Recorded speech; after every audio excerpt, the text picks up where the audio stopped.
fofo yo meto do gbeni ya keken le musume le nyono me mandak bigande nami moko le ko fandi moko le miabe nous session le lebenon beto torque togo yo le 22 février 2020 be le 20 ndo ba peno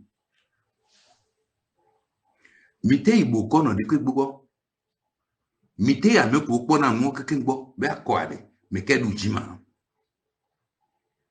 voilà tout le monde a béou me kodjo buti les dem kapin commun mi donc qui be ko dakwazi de ka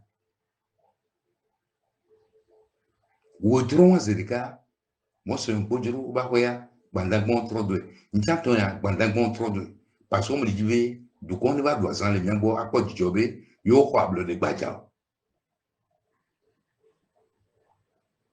après autant on fou be masakwa mbenye matensa enu nya meto sana mutonyi ejike ngo eduato ni matensa enu eva to so men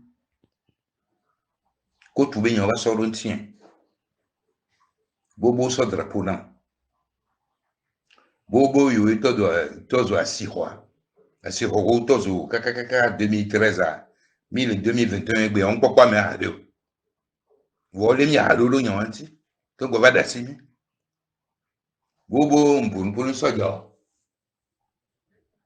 le droiten doma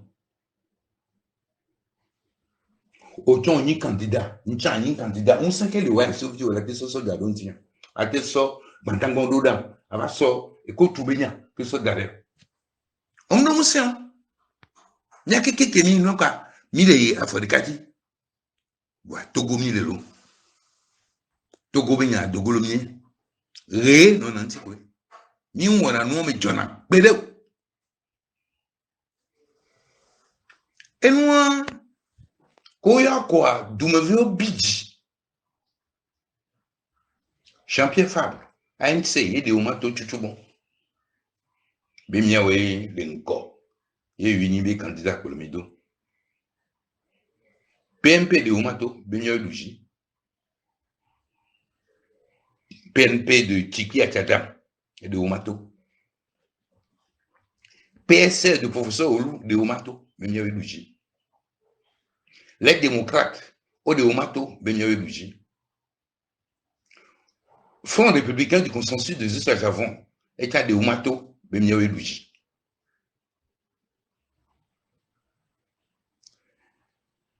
Front citoyen Togo debout, État de Oumato, Bemiawe Luji. Herman Cohen, et Rochi Frosso, ambassade. Le Lomé, et Tchambé, Miawe Luji. Nico 67% carré aux félicitations de là. Maître Apévon, État de Oumato, son pouvoir à Nyelebe, et on prépare le Nyelo. On va sortir tout le monde prévoter, bulletin prévoter, nous on sur demain. B, n'ayant mais la connaît on est au bureau de vote, pas bureau de vote. Vous avez tout venu sur le bureau. Les gars, je suis là, des non, il y a que connaît moi ici. Vous montez bang bang bang bang bang. Vous n'avez qu'une tourne aussi, vous m'en et son. Il y a là bon il y a un petit.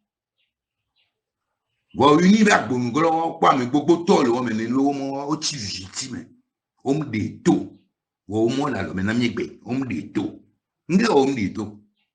Ou la me dit du me vibe dina. Yo nyame ino vi luji. Eye luji. Vous mako wo. Bele eye luji. Mi zindo gome. O zindo victime. Ou tra ma den yo me kengo mi ma konebe o ma. Et le moment mi bo que mené ambassade que les doigts.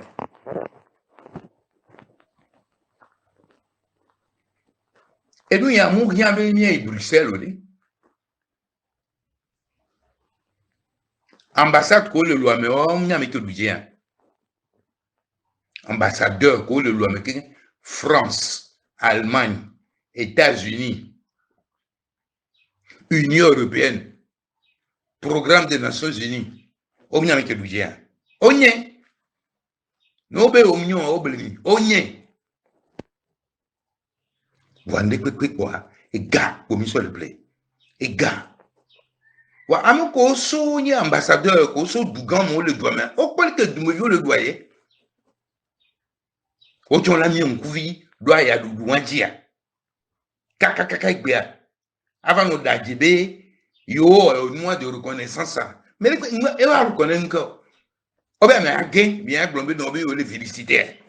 Du ke mi la gbonyo lo la senemi. Tokoto e lan yo nya. Ye nuke mi mate wo me be du mi be wo ne lo. E lan yo nya. E gbo yo nya. Tokoto nya me ko dakone.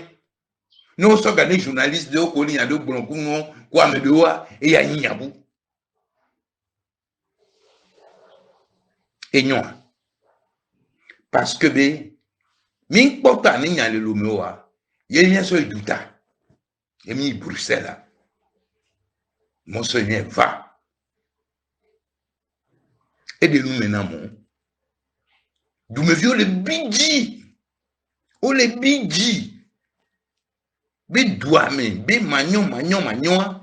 Et gars que yo on allait. Yo de na boboto le be. Asoluda ni novio. Na ya, badiji non. Wa. Covid be nyawa ke ve fia. Ame bobu me do be dokwele. Ame do be gako ko na gadidi. Yenya ya ke le loi mi senwegbe parce que be diaspora le bi so na gado dana ngba so de nan yenya wa podule vava e jojina mu to podura au coin de commission droits de l'homme et démocratie il n'y a que les sia et bonne le voix yo voix chon bon ato vous bien te matin no dikene de ko no oyi yo to po élection au bout du on pas 20%. Au so galé pour la mission mais. Au so galé pour la mission mais. Les gens on gagner ma na yori.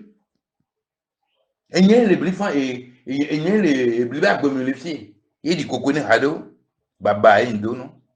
Et là ba nya vino so la fin. Donc Bruxelles là il était pour me succès gandé. Monseigneur Wochochi de Bruxelles, mais Doumevio. Monseigneur africain que le founon quelqu'un au Ponpo, les Enyaya, n'ba une toko benya d'accord, mais ça revient que l'Afrique a que benya ben, et que l'on est les benyons, que vaille, qu'un bokwe, toko vieux que le founon allait. Obe France le politique et le Togwale ou l'Afrique mu Georgina yo o y ambassade de la Russie ve da pas le fnubele Russia ne connaît yo. Et donc au total n'ten blombe Bruxelles que moi c'est un podro y va dogo diaspora et vide de là no menemi et vide de là no menemi. Na me do penser be ki le gbadjanu ke juro la wa et fait tous les roues. Na nya de fi la tourner moi fort viere et nous kolo on ki nya pour la vie ko la. Onya be gbola yo agbe o me ala fofo we et fion dollar wa agbe me. Et si te o sa pete ko le do wo fa yo bang. Da si gabe nya wala. No gbente ga qui to bli d'ailleurs on to va puis ouais attend et la vo non là ma oube gawa me aller et va y voilà ma oube de to go vio ko katutu là au matin c'est comme va y bo là yo a bo me son no que sonner là benehien là ni yo aller il a pele intilo voici d'où là d'accord. Ou là, dans son 12% là, ou là, so tchaka que sont 2 mains. A faut qu'on l'enconne. Parce que, à mon le dos cavé, à deux le dos cavé. À mon le colave son coup vieux, tout à le coup de romain. Yo le torche, regardez. Ou avec quand la bion. À mon coup, ou avec quand la bion. Madjoulba, et be quand la bion. Bataba, et be quand la bion. Mais n'y a même Luigi. Vous avez même pas vu à mes gars, non? Maintenant, j'avais un goblin, mais il les gars, au fond, tout pendant 2 semaines. Mais il y a un meeting, il avait haut. Et il y a les portes d'Arufon. Et il y a les points le même Luigi là. Pour aller conseiller, mais que Luigi a mis sur les deux funa. N'qu'est une fois million. Il y a un peu de fumée de quoi? Il y a un peu de fumée de quoi? Et bien, Roland. Et Roland, là, bien milo. Et Roland, là, bien milo. Même Luigi. Mais si tu es là, il y a ça dans notre tout fait, nous collons les dizières.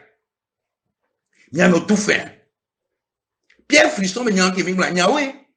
Mais mon Dieu, elle était là, que féliciter, Milo. L'homme est million noir, que mi ba il parlait à tant que difficulté les nanya, ou et moi Frisson, allez que bien l'on mais mon Dieu, on que qu'est-ce fora, mba golo le bien se be à moi le yo me pour pourquoi boyo même. Oh, mi to tenya wen. Et toi que quand la bior non, parce que ton ba liba no funo.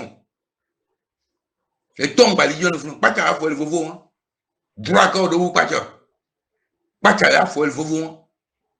Ta flatine gba non ni choma soke. Puis oui, veille.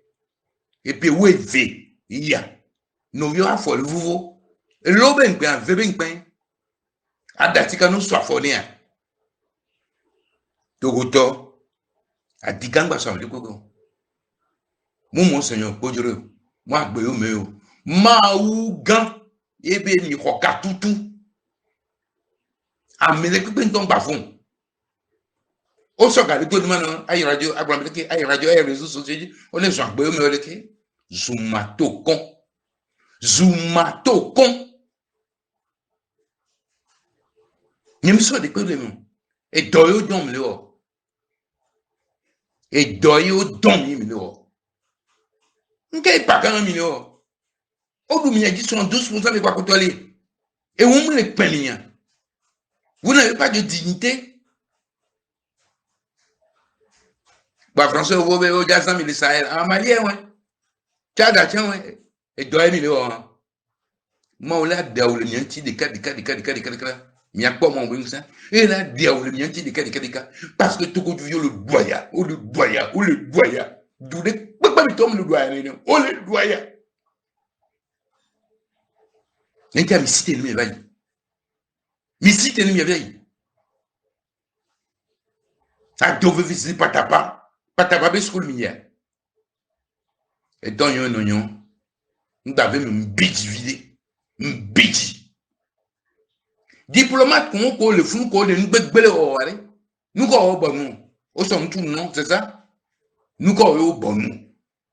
Nous avons confié des comptes pouvoir de pépintom de douane fille là, mais toi, ou bien nous un diplomate. Ben, il y a du droit de l'homme, il y a du démocratie, il y a du justice, nous avons un bon. Dictature on a cautionné l'eau, alors il y a un peu de douanti et de Togo douanti, Togo Viantino a évolué. C'est triste ce qui se passe au Togo. C'est triste. Mais le peuple a le dernier mot.